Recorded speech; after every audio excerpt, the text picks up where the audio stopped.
First of all, on the left side, I want to show you what we see in terms of atomic structure. This is a part of a nanoglass.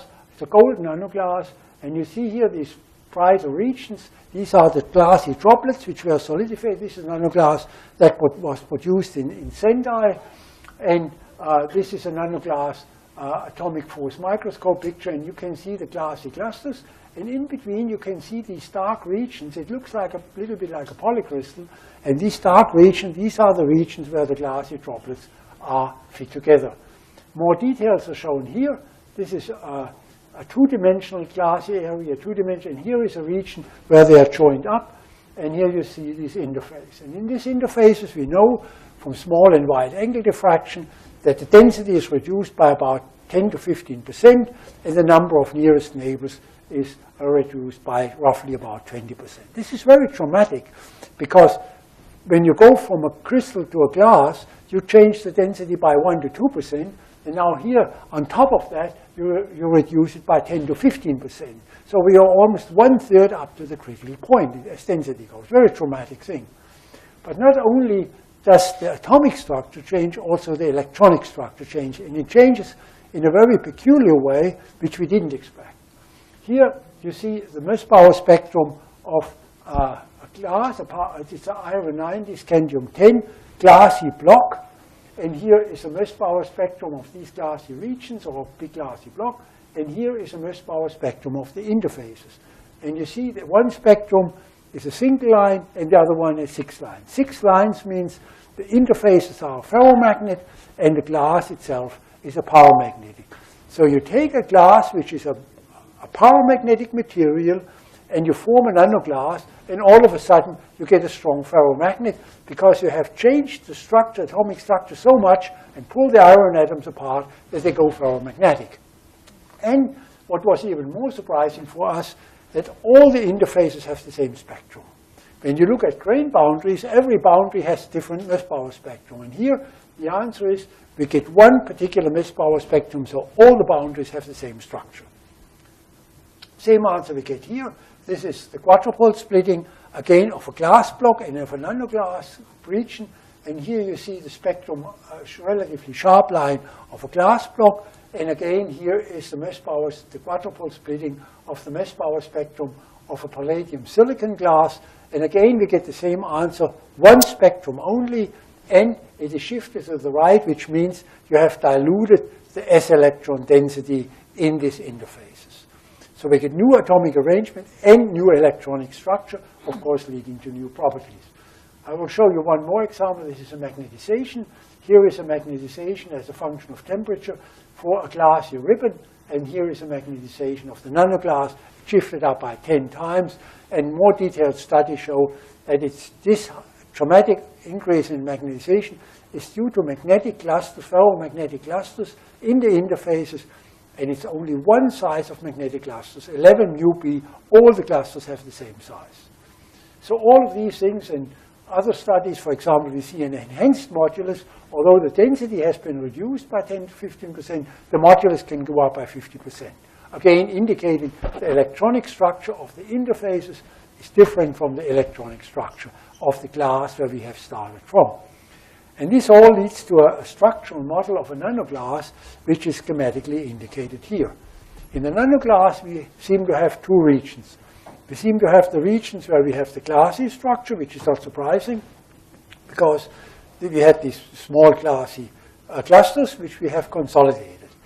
And then we have these interfaces between these glassy clusters here, and these interfaces have a new electronic structure and a new atomic structure. New atomic structure in the sense that we have reduced the density by 10 to 15%, reduced the number of nearest neighbor, and enhanced the average interatomic spacing. But also, we have a new electronic structure, reduced s-electron density, enhanced hyperfine field modulus, and all these things.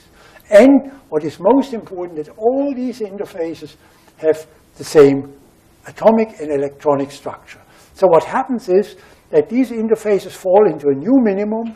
There's a new type of non-crystalline structure, and the glassy clusters are embedded in this new non-crystalline structure, and we get that because it's formed at much lower temperature than a glass transition. You could never get it from the melt, because by the time you cool it down, you destroy it. So we have to prepare it at low temperature. Same is true. In order to get an interface, you have to prepare it below the melting point, otherwise it's destroyed. So what that teaches us is that for a given chemical composition, we have several kinds of non-crystalline solids with different atomic structure. We have the glassy structure, which has been known in the last 11 to 13,000 years. And on top of that, now we know that there are non-crystalline solids with new atomic and new electronic structures. And these new structures, they lead to new properties, as I showed you, for example, new areas of ferromagnetism where the glass was paramagnetic. And so these new kinds of non-crystalline structure should permit to synthesize new kinds of solids, and this is possible only in nanoglasses. You can never do it by melt cooling. So in that sense, it's a warning.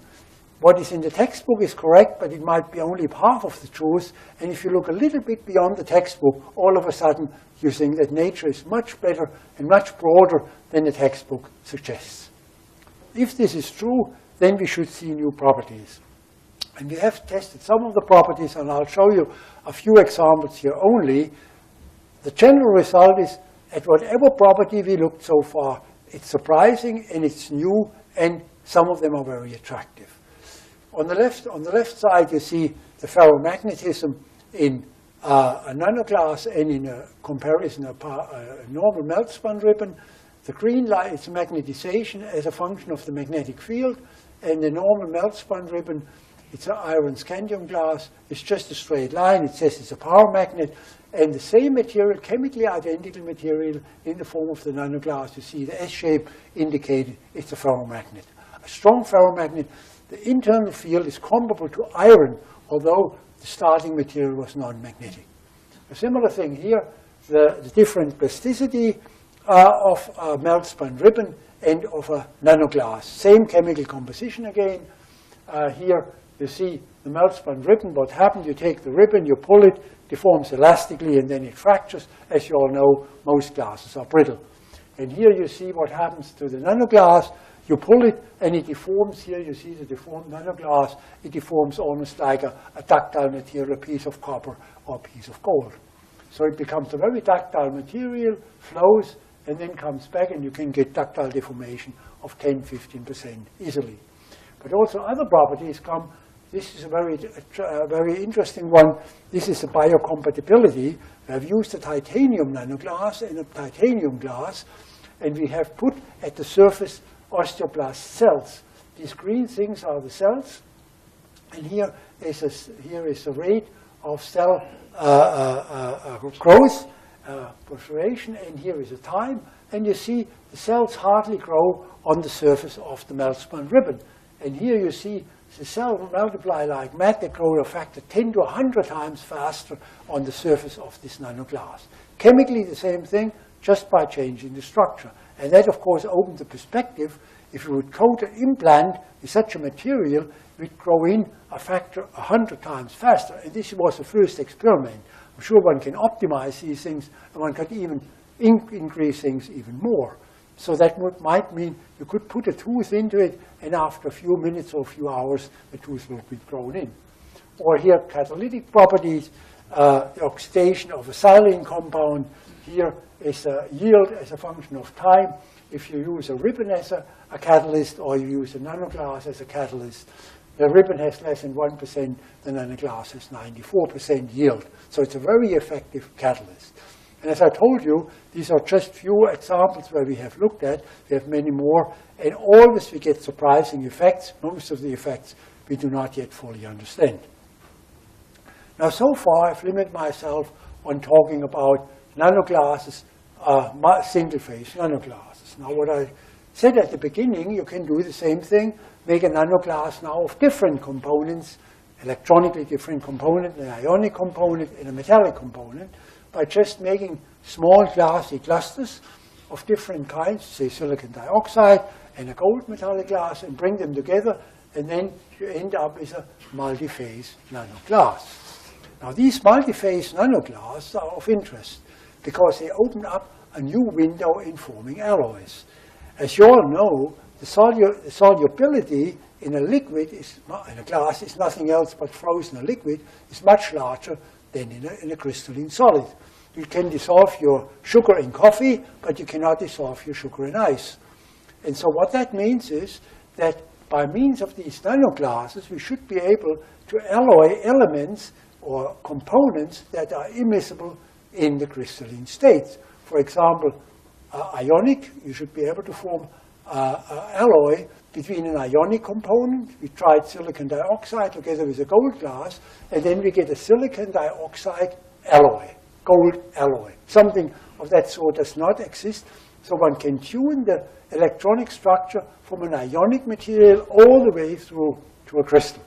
I'll show you another example, the miscibility of immiscible components in crystalline state in the glassy state. So these nanoglass alloys form a whole new world of alloys which do not exist in the